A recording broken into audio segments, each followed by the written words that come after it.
A inteligência artificial, ela, assim como a robótica, ela faz parte de um arsenal técnico. E certamente vai acelerar uma série de processos com melhor qualidade e maior segurança. O médico não vai ser um mero tradutor do conhecimento, mas sim alguém que vai dar para as pessoas as condições necessárias para tratar antes, tratar melhor e se recuperar mais rapidamente. Primeiro, a gente tem que entender que saúde é um direito social. Todo mundo deveria ter acesso e tem que ter acesso à saúde. O Brasil gasta aí praticamente 9 a 10% do seu produto interno bruto em saúde. Tem todo o complexo industrial da saúde que poderia ser estimulado. Tendo certeza a respeito dos teus valores, enxergando onde você quer chegar, o desenho da estratégia fica muito mais fácil. Mas não esquece de um ingrediente: paixão. Se você não estiver apaixonado, nem faz. Valores, visão de futuro e estratégia, paixão. Eu acho que isso é o que alimenta o mundo do verdadeiro empreendedor.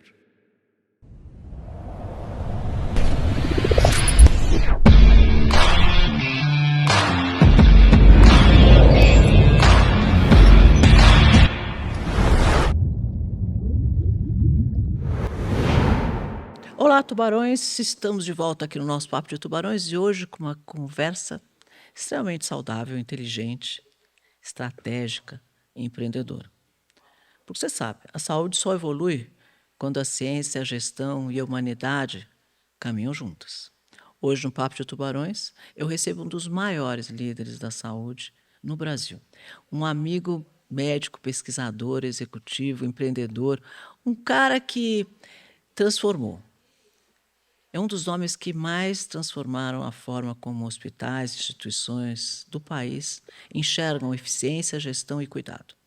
Cláudio Lotenberg é uma pessoa que dedicou sua vida à oftalmologia, à medicina, mas também ao desafio de tornar o sistema de saúde mais humano, sustentável e inovador. Ele é referência quando o assunto é administração hospitalar, políticas de saúde e o futuro da medicina.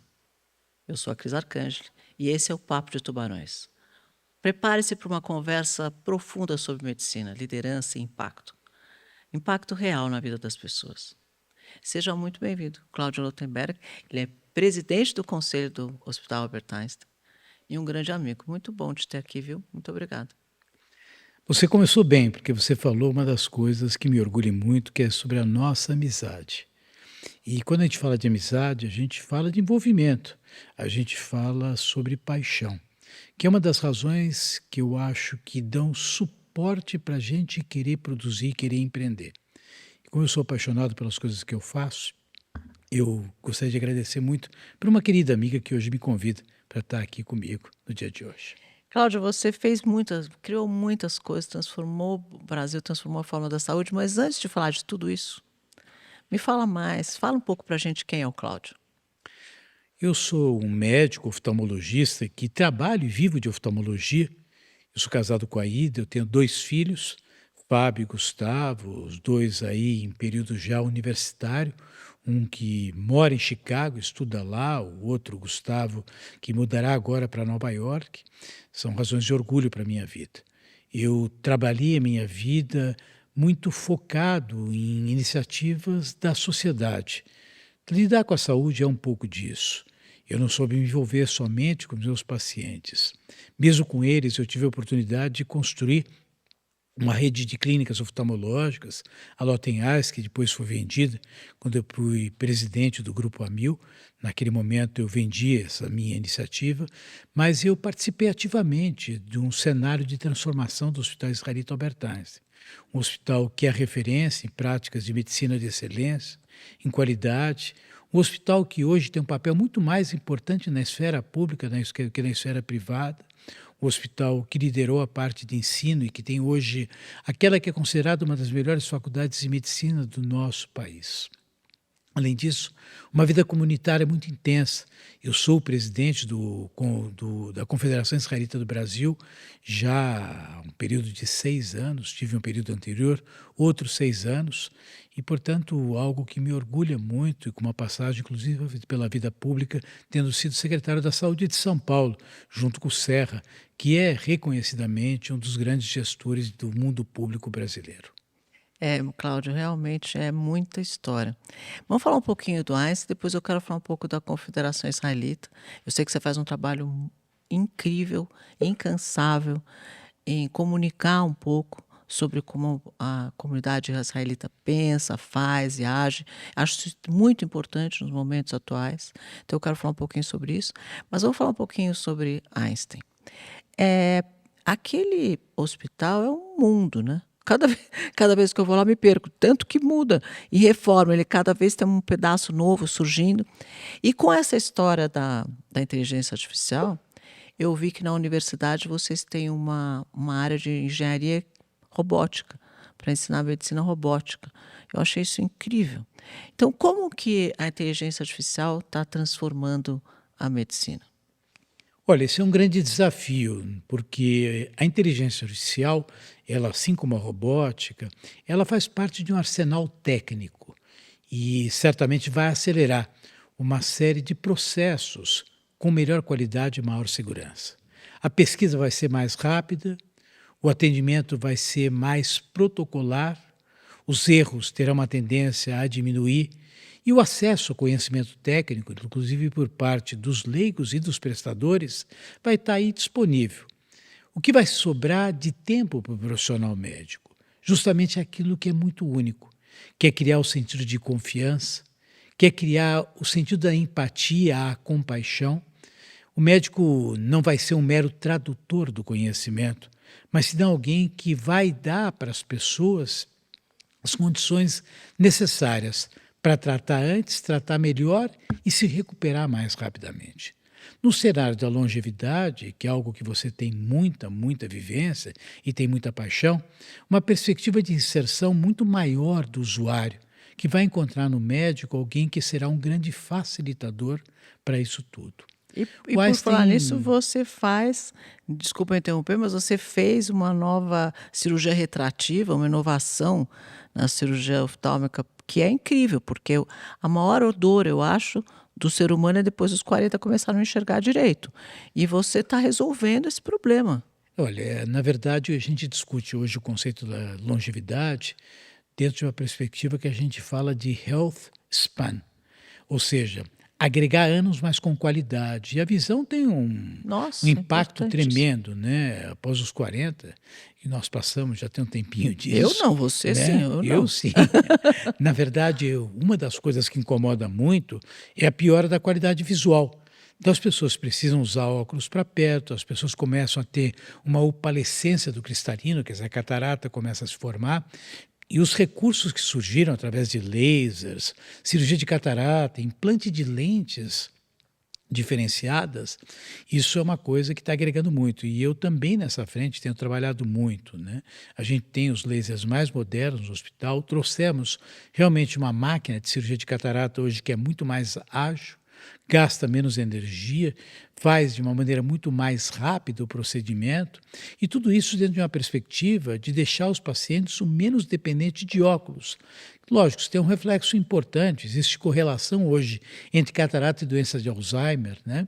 Eu me sinto privilegiado, porque eu estou vivendo, acompanhando e patrocinando o surgimento de tudo isso aqui no nosso país. Essa mudança, minha mãe fez a cirurgia, ela tem 90 anos, enxerga muito melhor que eu, tá? Impressionante. O resultado e a rapidez, porque ela fez a cirurgia, não teve nenhum pós-operatório, realmente muito rápido, muito fácil, incrível, assim. Porque a gente tem uma aflição, né, de qualquer coisa que é no olho, tem uma certa resistência. E eu sempre tive. Mas eu via a cirurgia dela, fiquei impressionada como foi rápido e fácil, e indolor, e pós-operatório quase nada. Incrível. Eu diria para você que os procedimentos minimamente invasivos, eles buscam justamente isso. É a menor agressão com menor efeito colateral e a mais pronta recuperação. Em catarata e miopia, isso é uma realidade, né? Nós temos observado isso e temos vivenciado isso. Os pacientes ficam muito contentes. É, E não. nós, principalmente, porque a gente vê que a gente consegue não devolver para a pessoa a visão, mas sim reabilitá-la e integrá-la numa condição de vida muito mais adequada. A gestão dos grandes grupos de saúde, como o Einstein, não deve ser uma tarefa fácil. É uma divisão entre o que você gostaria de fazer, o que dá para fazer, quantidade de pessoas que você consegue de verdade atender. Então, eu vejo que o hospital está sempre lotado. É, é, realmente deve ser um desafio. Me conta um pouco sobre isso, Cláudio. Bom, primeiro a gente tem que entender que saúde é um direito social. Todo mundo deveria ter acesso e tem que ter acesso à saúde. Não obstante, tem todo um interesse econômico-financeiro, naturais de qualquer mercado, e a saúde é um mercado. Então você tem que encontrar uma forma de transformar isso em algo sustentável. Portanto, você tem desafios permanentes. Imaginar que a saúde vai se resolver, ela sempre vai trazer um desafio a mais. Não obstante a isso, a expectativa de vida aumentando, novas tecnologias, incrementos, né? Como é que a gente equaciona dentro do contexto de seguridade social? Daí justamente a importância de você ter inovações. Inovações que otimizem, inovações que barateiem, inovações que aprimorem os processos de qualidade. É um cenário muito dinâmico. A gente assistiu isso nos últimos 30 anos, né? Os processos de qualidade que foram trazidos para o Einstein, e nós fomos a primeira organização a ser filiada à Joint Commission International. Fora dos Estados Unidos, é a organização que teve a certificação número 1 em termos de qualidade. Depois vieram outros projetos, o IHI, mas eu imagino que para a saúde ser sustentável, a gente tem que investir muito em qualidade. Então, viver essa realidade dentro do Einstein é uma realidade importante, porque o Einstein faz, a concorrência se inspira, muitos copiam, às vezes alguns tentam se antecipar. Eu acho que é um projeto ambicioso para uma saúde de acesso. Um dos pilares de qualidade, crise em saúde, é justamente a equidade. E para que você tenha equidade, você precisa oferecer não tudo para todo mundo, mas tudo para todo mundo que a pessoa precisa. Porque também não é o abuso, não é o desperdício. A gente vê muito disso em saúde, então a gente tem que eliminar também o desperdício. Veja, é muita criatividade e é uma necessidade. Então, o gestor de saúde tem que conhecer muito bem isso, porque ele faz opções. O usuário quer e nem sempre aquilo que ele quer é o que ele precisa. Então, essa dinâmica é uma dinâmica que eu realmente me apaixonei por ela, talvez até porque pude vivenciá-la na sua mais pura essência. E quantos anos você já Olha, eu faz estou essa no gestão? Einstein, na verdade, como médico oftalmologista, desde o final dos anos 80. Eu assumi um cargo de direção no início dos anos 90. Fui vice-presidente, fui presidente do conselho, hoje sou presidente do conselho, mas sou presidente durante 15 anos. Então, de vida de liderança na Nossa, organização, são quase 30 anos quanta que eu estou transformação você presente. passou, hein? Muita coisa, principalmente na incorporação tecnológica, Sim? porque tecnologia nem sempre agrega valor. Então, às vezes você tem um recurso tecnológico que vem, mas não é para aquele caso, ou que vem e não substitui uma tecnologia que é anterior e mais barata. Então, essa incorporação tecnológica ela é um desafio e a gente teve a oportunidade de aprender muito nesses anos com, eu acho que, um processo muito maduro que o Einstein tem e que, na verdade, o posiciona hoje como a 22ª melhor instituição de saúde, de acordo com a Newsweek. Cláudio, eu sou uma entusiasta da prevenção de saúde, né? Porque gosto da longevidade, gosto, né, desde que eu comecei com aquela do colágeno e pensar em viver mais e melhor, etc. E aí eu tenho visto muita coisa sobre futurismo e longevidade, quanto a expectativa de vida vai aumentar cada vez mais e tal. Então eu fico pensando, ainda é uma coisa muito cara, né? Você fazer exame de DNA, você estudar, ainda é uma coisa muito cara, proibitiva. A gente precisaria dar um jeito de democratizar um pouco para que mais pessoas pudessem fazer prevenção de saúde e ficar menos doentes, né? Que seria a maravilha do mundo se a gente conseguisse que as pessoas se cuidassem para nunca ficar doente. Você acha que caberia, né, um espaço no Einstein, um espaço dedicado à prevenção de saúde, e aí, sei lá, com algum apoio governamental, isso pudesse ser um pouco mais barato, para que a gente tenha uma diminuição na carga né, no custo de saúde para o próprio governo e para as pessoas. O Einstein já faz isso. O Einstein tem um centro de medicina de precisão. O Einstein está profundamente envolvido com estudos com áreas de genética. O Einstein tem um laboratório só para isso. O Einstein presta serviços nessa frente. Entretanto, tudo aquilo que a gente começa dentro daquele espaço que todo mundo conhece no Einstein acaba se replicando em bases adiantadas. Uma área muito importante que vai se beneficiar disso é justamente a oncologia. Existe um hospital público, né, que é o Hospital de Vila Santa Catarina, que é administrado pelo Einstein, cujos um dos carros-chefes é justamente a oncologia.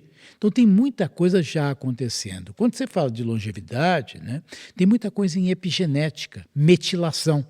Transformar determinados genes em genes silenciosos e outros ativá-los, mudando, portanto, o comportamento genético das pessoas, fazendo com que determinadas doenças não aconteçam e outras sejam protegidas. É um campo fascinante, É né, que fascinante muita isso. coisa está aparecendo. Imagina casar tudo isso com inteligência artificial, Nossa, poder ter um cenário de previsibilidade. Isso significa investimento. O Brasil gasta aí praticamente 9 a 10% do seu produto interno bruto em saúde. Tem todo um complexo industrial da saúde que poderia ser estimulado. Raros sistemas de saúde são universais com a dimensão do nosso SUS. Aliás, é o maior projeto de sistema universal que nós temos no mundo. Então veja a possibilidade que teria para investimento pois em é. empreendedores dentro desse complexo. Eu acho que é um cenário que está começando. O governo precisa, lógico, criar linhas de crédito, o governo tem que buscar oportunidades de investimento, a iniciativa privada tem que ser convocada. Por quê? Porque o mundo ligado ao governo é um mundo estatizante, é um mundo lento para incorporar, isso demora. Por Sim. outro lado, a demanda surge de lá. Então, essa conciliação entre aquilo que você poderia ofertar para quem quer empreender e aquilo para quem quer comprar, que é a própria plataforma do SUS que responde por 75% da população brasileira. Olha que Maravilhoso. oportunidade por empreendedorismo para os tubarões brasileiros.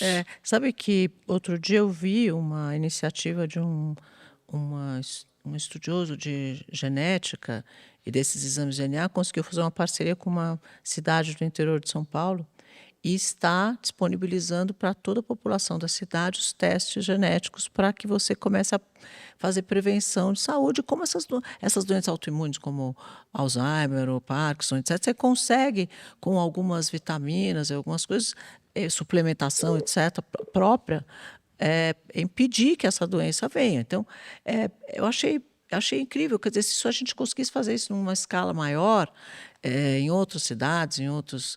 E aí sendo sempre puxado por uma pessoa como você, né? Que você que é o cara que tem que conseguir fazer isso. Veja, eu Porque é a sou pessoa que entusiasta, Cris. mais Você, respeitada. você falou algo importante. Você está falando de dados, né, de informação. Quando você tem os dados, se você tem informação, você pode projetar, inclusive criar oportunidades para produtos, para vendas, para gerar aí ganho, para investimento. Então, eu tenho a impressão que a gente, num país como o nosso, precisaríamos talvez sensibilizar. Aí eu não digo só os gestores públicos, mas o mundo legislativo, o mundo regulatório, Sim. para que esse processo todo fosse acelerado e aproveitado na íntegra. Tem muita oportunidade, e quando a gente fala de oportunidade, a gente fala de inclusão através daquilo que, para mim, é a raiz da dignidade, que é o emprego. Não é com bolsa que a gente vai resolver o problema do Brasil. A gente vai resolver o problema do Brasil com inclusão verdadeira, a inclusão que deriva da dignidade. Gerando emprego e renda, é isso aí. A melhor plataforma social do mundo Sem é dúvida. o emprego, não é? Eu também acredito nisso. E eu acho que você pode ter todo o dinheiro do mundo, se você não tiver saúde, não tem nada, né? Sem dúvida, né? Eu acho que as pessoas precisam viver bem, né? Não é só viver ou sobreviver, é viver bem. E com o aumento da expectativa de vida, tudo bem, eu vou viver até 90, 100 anos, mas como eu vou chegar lá? De que jeito? A gente tem que chegar lá vivendo bem, viajando, namorando, trabalhando, fazendo vida normal. Então, o que a gente precisa fazer, como a gente precisa se alimentar, de que jeito a gente precisa cuidar dessa saúde para que a gente possa chegar lá assim. A minha mãe de 90 anos, que você conhece, ela sai de casa a pé, sozinha. Anda 4 quarteirões para ir na academia. Vai na academiazinha dela lá, faz o treininho dela lá, reclama sempre que quando o professor não é o que ela quer, faz o treininho dela, volta para casa a pé, todos os dias. É um debate importante, você falou da tua mãe, né? Hoje, quando a gente fala de expectativa de vida, existem coisas que não são necessariamente ligadas a produtos de consumo ou exames, né? A gente falar sobre qualidade de sono, a gente falar sobre aspectos nutricionais, Sim. atividade física. Isso tem um impacto muito importante nas questões do envelhecimento. Sim. Anos atrás não se falava disso também. Eu acho que é uma coisa que é importante para a gente reforçar para quem nos assiste. Falar sobre saúde não é falar sobre o último medicamento ou sobre o último aparelho, o último equipamento. Falar sobre qualidade de vida é um grau de conscientização. É a população tomar conhecimento e informação a respeito de coisas que estão ao acesso de qualquer um. Quer dizer, muitas vezes as pessoas se orgulham, eu durmo muito pouco, né? Qualidade de sono tem interferência no Alzheimer. Ah, mas eu talvez me alimente. Não, você precisa saber exatamente escolher quais são os nutrientes. Então, essa visão um pouco mais holística, né, é algo que tem que ser transferida para a sociedade. O sono é um desafio, hein, Cláudio? Vou te falar. Eu durmo muito bem. Quer dizer, eu durmo em 5 minutos. Em qualquer lugar, se eu ficar aqui quietinho de 5 minutos, eu estou dormindo. Eu não sei se é porque eu durmo bem ou se eu vivo cansado, mas eu durmo em 5 minutos. Mas eu tenho um sono muito curto, porque a minha cabeça não para de pensar, sabe? E eu nunca quis tomar remédio, porque eu falava, não preciso tomar remédio, não preciso tomar remédio, e até hoje não quero tomar remédio. Mas eu comecei a chegar assim, a dormir 3 horas, 4 horas, eu acordo. Mas eu acordo, estou ótima. E aí eu falo, eu não posso dormir tão pouco, eu não posso dormir tão pouco. Então, recentemente eu fui ao Einstein, que eu só vou lá mesmo. E aí, conversando com o Knobel, Marcos Knobel, ele falou, Cris, você não pode ficar sem dormir desse jeito. Você precisa... E aí me deu um remédio. Eu olho para aquele remédio todo dia, o remédio olha para mim. Eu comprei o remédio que ele mandou porque eu obedeço. O remédio está lá. O remédio olha para mim, eu olho para o remédio e falo, ai meu Deus do céu, eu vou tomar esse remédio para dormir. Será que eu vou viciar nesse remédio? Será que eu não vou mais conseguir dormir sem um remédio? Mas eu acho... Hoje eu acordei de manhã decidida que eu vou tomar um remédio pelo menos uns 15 dias direto. Cris, capriche na qualidade do sono. Tá, eu te digo isso, eu comecei a estresse usar é esse uma coisa... apetrecho aqui, que é um Sim, esse anel, né? de monitoramento, e eu meço hoje o número de horas que eu durmo e a quantidade de sono REM. Por quê? Porque o sono profundo é quando você de fato desliga. Pessoas hiperativas, eu conheço você, você não vai mudar. Você é assim desde menina, né? Você começa a tua vida como cirurgiã dentista e aí você se desdobrou e se reinventou e criou e se motiva e conheço a tua vida pessoal também, onde você também é uma líder, né? Você não pode mudar a personalidade, o espírito, né? Mas você não pode desgrudar.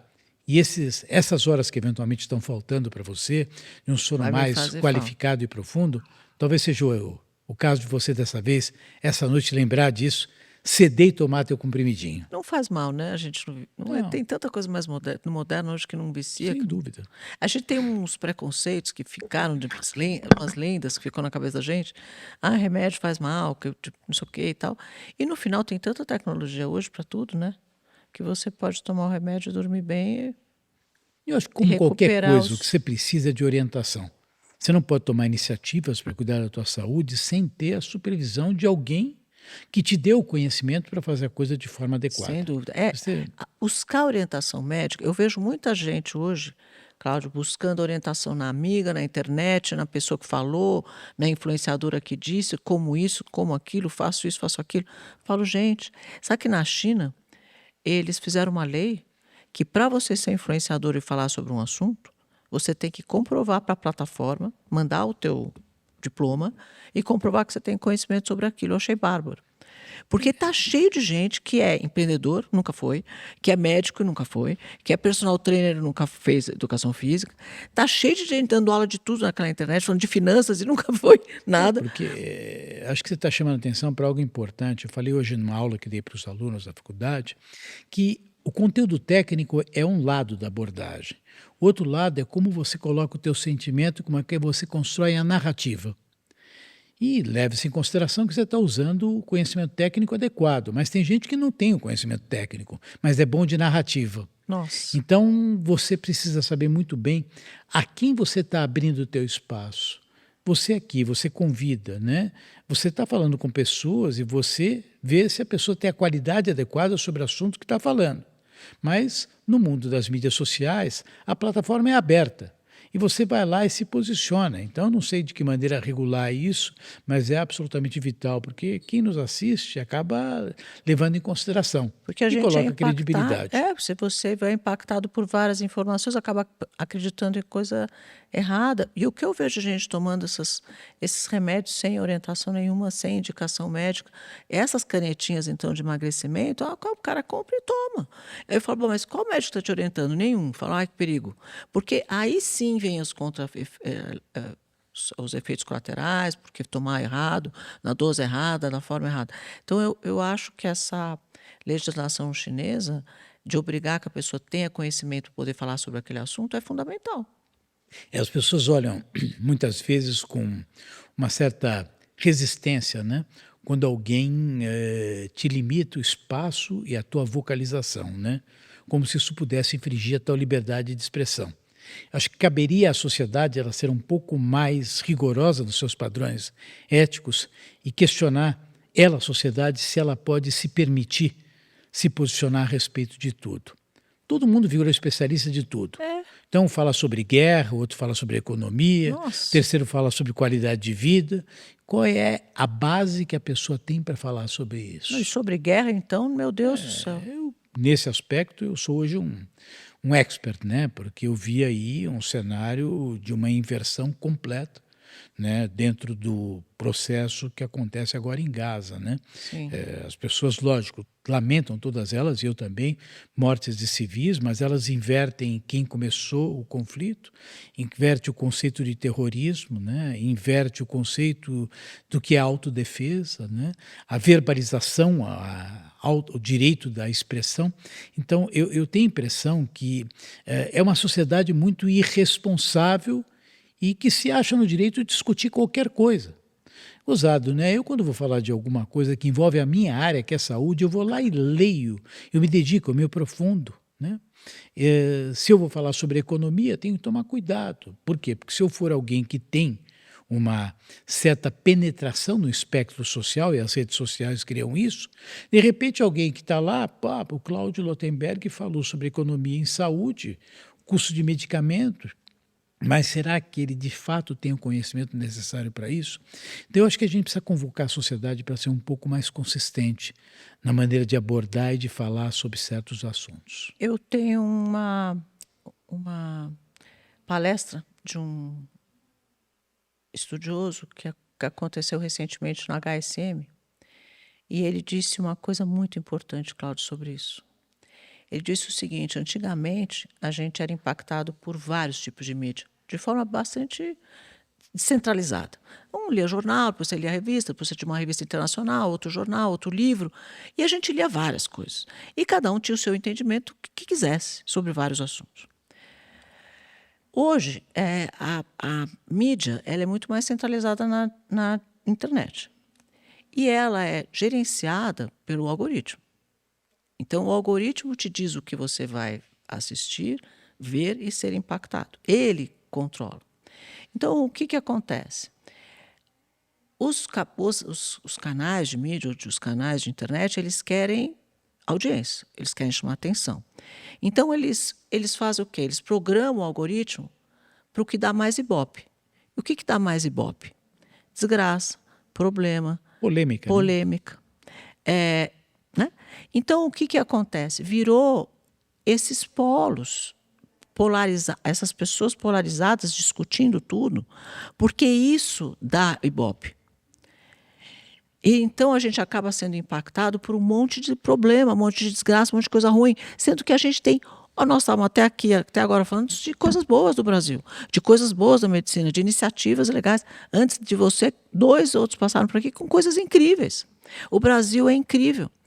O mundo é incrível. Tem coisas maravilhosas em todo quanto é lugar. Mas hoje a gente vive uma crise de confiança, porque a gente não confia mais em ninguém, em nada, porque a gente é impactado só por coisa errada. E aí o traficante é vítima, o terrorista é vítima, inverte-se todas as ordens e tentam convencer a gente de que o errado é o certo e o certo não é mais errado. E você até uma hora você para e fala, espera um pouquinho.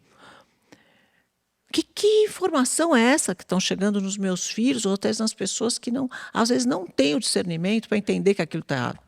Você falava, eu lembrei de Saint-Exupéry, torna-te responsável por tudo aquilo que cativas.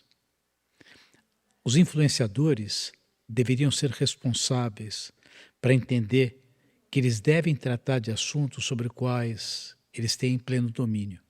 A gente não pode Ser usar uma responsável. capacidade, uma capilaridade para poder expandir coisas que são imprecisas. Porque quando alguém absorve isso, às vezes, até numa defesa adequada para poder argumentar, o faz criando cenários de polarização. É. Aliás, é uma das piores coisas que a gente está assistindo no mundo contemporâneo. No passado, no mundo político, né, haver divergências, grupos que, na Faz verdade, parte. se opunham, era normal. E depois a vida seguia e eles até conviviam e trocavam ideias e Às muitas vezes vezes se concordava, às vezes ajudavam. desconcordava. Votavam se ajudar, passou É. um processo eleitoral. Hoje a gente vê, quer dizer, um clima permanente, né? A pessoa fala alguma coisa, de repente associam aquela fala a uma visão de alguém e, lamentavelmente, é um mundo muito beligerante. Como você disse, quer dizer, o Brasil é tão maravilhoso, a gente tem tantas oportunidades de incrementar as coisas que acontecem. Eu fui secretário da Saúde, Cris, trabalhei com gente na esfera pública, gente contratada pela Secretaria da Saúde, gente maravilhosa, funcionários excepcionais, desmotivados pela onda política, mas muito envolvidos com a causa da saúde. A gente tem um país com recursos naturais, uma Amazônia Nossa. maravilhosa, fantástica, uma oportunidade de criar aqui fontes alternativas, né? Mostrar exemplo, mostrar coisa boa. Não, e veja, a gente está passando por isso, quer dizer, infelizmente, nem sei se foi uma manifestação infeliz ou não, o chanceler da Alemanha vai embora de Berlim, faz uma colocação absolutamente imprópria. Eu já vi agora agressões a ele, até exageradas. Talvez ele realmente tenha sido infeliz, Precisa mas ver se ele foi infeliz ou se cortaram a conversa no meio. exatamente, se não fazia parte de um outro contexto, né? Porque para tirar do contexto uma frase, se eu chegar aqui e falar assim, nossa, Cláudio, eu não gosto. Falar, tá vendo? A Cristiane disse que não gostava do Cláudio. Exatamente. Entendeu? Veja, se cortar a conversa é ali. muito ruim. É eu muito acho que perigoso o a corte gente não de... pode fazer isso. Eu já vi quer dizer, tantos vídeos meus na internet com conversa, com vídeo distorcido, com edições que distorciam o que eu falava, que você chega uma hora e você fala, deixa, entendeu? Porque eu não vou dar palco para essas pessoas, porque no final é o que elas querem. Mas o que elas querem é criar polêmica e criar confusão. faz um resgate que você falou agora da China, né? Eu acho que ou a sociedade encontra uma forma de se autorregular, ou vai ter que regular mesmo. Porque as pessoas estão usando fragmentos, as pessoas estão falando sobre coisas acerca das quais elas não têm conhecimento, né? Isso vai criando um contexto de entendimento da sociedade que é ruim. Eu Porque acho é muito justo, ruim. assim, para você ter um professor na universidade do Einstein, ele precisa ter algum tipo de formação? Total. Pois é. Não é Então, qualquer pessoa. os nossos professores da internet não precisariam ter um tipo de formação para poder falar sobre o assunto? Eu concordo plenamente, quer dizer, não Eu dá. acho, não não acho dá. isso errado. Isso não acho isso tirar liberdade de expressão. Eu não acho isso tirar a liberdade das pessoas. Eu acho só trazer segurança para o que está sendo informado. Porque, assim, segurança na informação é tremendamente importante. A gente impacta, às vezes, crianças que não sabem. Outro dia eu vi uma iniciativa muito legal que começou com o Boticário e que outras empresas de cosméticos estão usando, de colocar nas embalagens de maquiagem para adulto. Porque virou uma febre de criança fazendo maquiagem, usando cremes, usando os produtos, e essa coisa do TikTok, um monte de criança fazendo, usando produtos impróprios para a pele de crianças, criando problemas de pele, criando acne, criando doenças de pele nas crianças por uso de produto impróprio para aquela idade. Então, já que os influenciadores não avisam, o que o fabricante está fazendo? Contra até ele, porque ele vai vender menos. Mas ele está pondo uma etiqueta. Isso é para adulto, não é para adolescente usar. Entende o quanto a gente precisa tomar cuidado com as coisas que a gente informa? Quer dizer, não é qualquer coisa de qualquer jeito que a gente pode ir lá, só porque a internet é livre, e falar. Então, o movimento de que as pessoas tenham que mandar algum tipo de certificação para a plataforma, dizer, eu vou falar sobre saúde, mas eu sou médico, eu vou falar sobre odontologia, eu sou dentista, eu vou falar sobre economia, mas eu sou economista, eu vou falar sobre finanças, mas eu tenho... E assim, pronto. É justo. Vou falar em treinamento, vou te ensinar como treinar, fazer. Tenho aula de educação física, eu me formei, eu sou nutricionista para te dizer qual suplemento você deve tomar. Eu acho que é um mundo que permite que a gente possa medir competências de uma forma talvez nem tão tradicional. Às vezes a pessoa não é formada em meio ambiente, mas a sua vida, por uma atividade profissional, por um vínculo com determinado Ou tipo fez um de. curso de pós-graduação, um curso de Precisa a pessoa especialização. preparada para isso, né? Ter algum Mas tipo de alguma preparo. proficiência você tem que mostrar. Porque senão fica Conhecimento complexo, técnico. né? Você, de repente, mesmo tendo conhecimento, você incorre em erros. Imagina sem ter o conhecimento por completo, não ter a proficiência no E eu assunto. falo, a internet é maravilhosa para escalar. Então, ela escala coisas incríveis, conhecimento, etc. Mas também pode escalar muita coisa ruim. Então, ela escala do bem para o mal. Então, a gente precisa tomar muito cuidado com o que está sendo escalado e, principalmente, essa onda de falar de desgraça, de problema, de guerra, de não sei o quê. Não, gente conhecendo sobre guerra realmente. Eu vi, e pior, às vezes eu vejo jornalistas, nunca olharam, nunca estiveram, usam fontes pouco confiáveis, né? É De onde você isso. tirou isso, né? Uma das coisas que a gente usa muito na área da ciência. Quando você vai escrever qualquer tipo de trabalho, né, você apresenta uma sustentação, você cita a As referência de onde você referências. colheu a Sim. informação, né? E se a referência não é boa, você está fadado aí a dar uma sequência de raciocínio que pode levar a situações perigosas. Vai induzir a E erro. isso acontece o tempo todo. Quer dizer, mas eu assisti lá no Instagram. É referência? É um formador de opinião? Nós estamos vendo debate agora envolvendo a questão do antivax, que ela é complexa. Não quero entrar nessa conversa porque ela é polêmica, cria aí uma sensação, acho que difícil, mas espera um pouquinho só, né? Como é que cada um vai falar sobre vacinas, mecânicas de funcionamento tão distintos, uma coisa que é trabalhada há anos, né? Então eu tenho a impressão que a gente não pode entrar em modismos, né? As pessoas deveriam ser um pouco mais honestas. Elas vinculam interesses de natureza mercantil, político, para falar de assuntos sobre os quais elas não Às conhecem vezes, tecnicamente, e não, é um problema.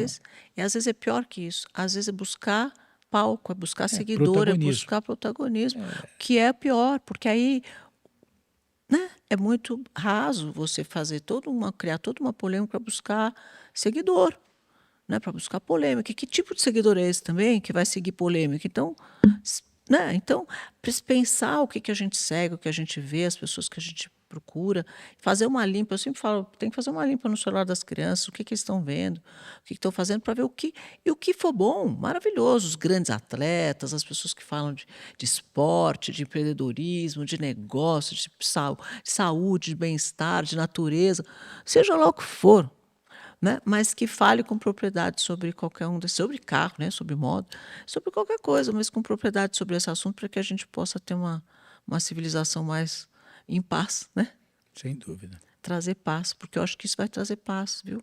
Vai trazer menos polêmica, menos, né, polarização e mais paz. É o que a gente precisa. Paz e saúde. O que você acha? Olha, bom, não preciso nem te dizer, são duas coisas que uma foi a minha vocação enquanto médico, trabalho pela saúde, você falou muito bem, né? Aliás, o judaísmo diz que o maior valor que um ser humano pode ter é a vida, e a saúde é o seu instrumento. Então, eu acho que práticas saudáveis que derivam de comportamento e orientação, tutela, gente que cuida da gente, isso é o centro da nossa vida. Paz, né? A paz é algo que precisa ser trabalhado. Eu acho que o mundo está em guerra, né? As pessoas Coisas. não têm mais limites na busca pelos seus interesses. Então, as agressões viraram um modelo de relacionamento. E, na verdade, o que deveria ser Triste. modelo de relacionamento é a paz. O exercício diplomático, ele perdeu a natureza do respeito mútuo, né? Nós temos os modelos de exercício diplomático, que é o hard power, é aquele que se impõe pela força. Eu acho difícil. Esse acho que deveria ser um modelo superado, que deveria ser o modelo, aí sim, né? Século Que XXI, né? evolui para o modelo justamente o multilateralismo, onde você entende as diversidades e negocia, sabendo que o outro pensa diferente de você. Essa é a melhor maneira de construir a paz. É. A paz não é construída necessariamente com quem pensa igual, pelo contrário, você faz paz com quem pensa diferente. Mas para você poder fazer paz com quem pensa diferente, você precisa se colocar no modelo cultural do outro lado e entender. Choques de civilizações, quando elas são muito diferentes, são difíceis de serem administradas, voltando à questão do Oriente Médio. Quer dizer, nós temos de um lado uma cultura, eu diria, extremamente aguerrida a preceitos religiosos, até aí não é problema, né? Mas que não respeita a existência do diverso. A gente tem que aceitar a existência do diverso Sim, para a construção de paz. Então o mundo deveria criar uma aliança, sabe, pela tolerância. O mundo deveria criar uma aliança pelo respeito à diversidade real, para que não seja um exercício de manuais de convivência de empresas. As empresas têm que colocar isso em prática, as pessoas têm que abraçar isso. Os líderes do nosso país têm que colocar isso em prática, não estimular. Acho que a gente se mete em briga demais, que não certo. tem necessidade. Quer dizer, o que o Brasil tem que se envolver no conflito da Ucrânia, apoiando a Rússia? O próprio presidente Trump, será que não está exagerado esse tipo de modelo? A gente deveria buscar, sim, o mundo de um pouco mais de compreensão.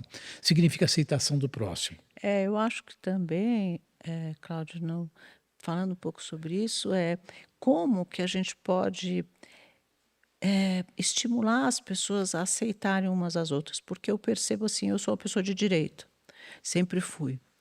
E eu percebo que a direita ela tem um pouco mais de aceitação, né? Você fala, eu quero ser assim, eu acho que você não pode falar desse jeito, não pode falar de outro jeito, essa palavra não pode mais ser usada. Então, agora, cada dia aparece uma palavra nova que eu não pode usar.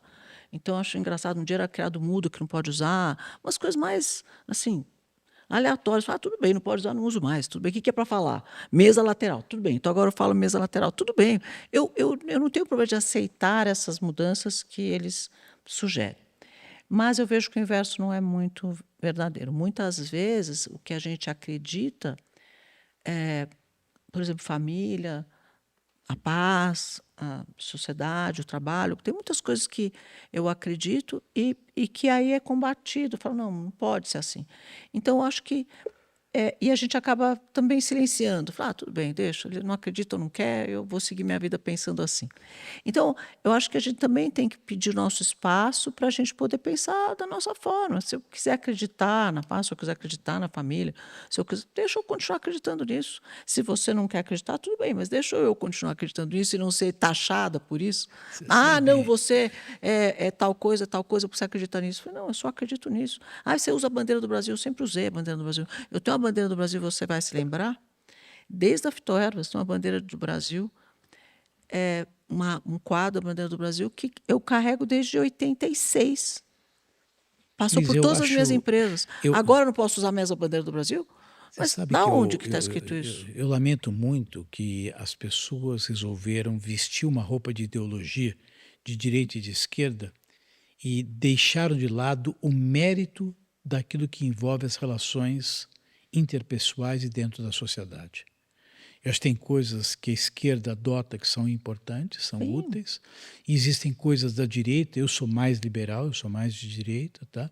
Mas eu acho que existem complementos. Não Existem pode demitir uma complementos. pessoa porque a pessoa é de esquerda.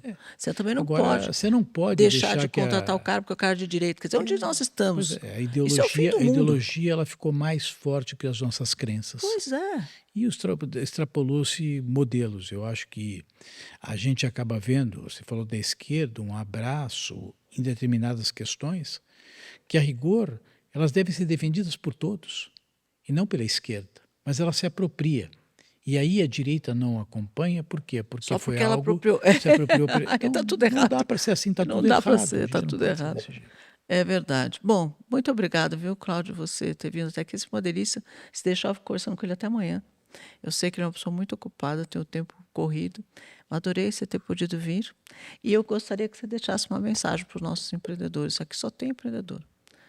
Deixa uma mensagem para eles. Posso dizer que hoje até conversando com uma pessoa com quem eu trabalho, dizia, olha, você precisa, quando você vai iniciar qualquer iniciativa, ter muito claro quais são os valores da tua vida e não abrir mão desses valores de forma alguma. Tendo certeza a respeito dos teus valores, enxergando onde você quer chegar, o desenho da estratégia fica muito mais fácil. Mas não esquece de um ingrediente: paixão. Se você não estiver apaixonado, nem faz. Valores, visão de futuro, estratégia, paixão. Eu acho que isso é o que alimenta o mundo do verdadeiro empreendedor. Aí o segredo, gente, 5. Estratégia, Valores, valores, visão de futuro, visão de futuro e paixão. paixão. Tá aí, 4 segredos do Cláudio Lutemberg. Fica com essa, gente. E até semana que vem, no Papo de Tubarões.